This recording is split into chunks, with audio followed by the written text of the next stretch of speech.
Alors, on nous parle actuellement d'un rapprochement entre Séoul et Tokyo, entre la Corée du Sud et le Japon, qui semble être un rapprochement assez contre nature, vu la complexité des rapports qu'il y a eu entre ces deux pays, notamment lors de l'occupation japonaise de la Corée du Sud pendant des décennies, avec la question notamment du comportement, des traitements des femmes coréennes.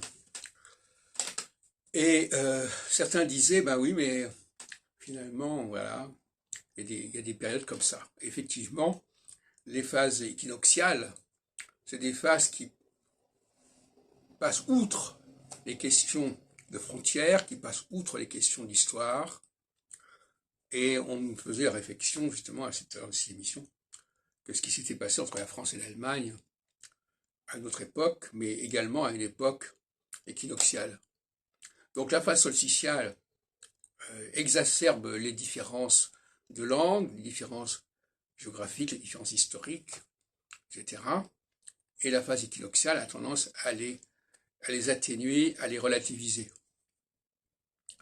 C'est pour ça que je disais qu'en phase équinoxiale, il y a un certain nombre de barrières qu'on croyait définitives et qui sont levées.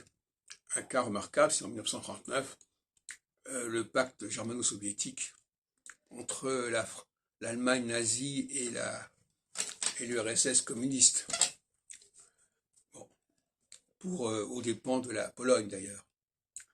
Donc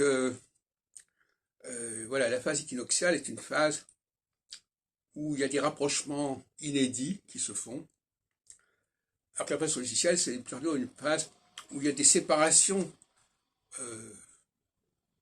imprévues qui ont lieu. Par exemple, le Brexit se produit en pleine phase solsticiale. Et 7 ans avant le rapprochement Japon-Corée. Et comme vous savez, quand il y a une différence de 7 ans entre deux périodes, ces deux périodes sont antagonistes, contradictoires.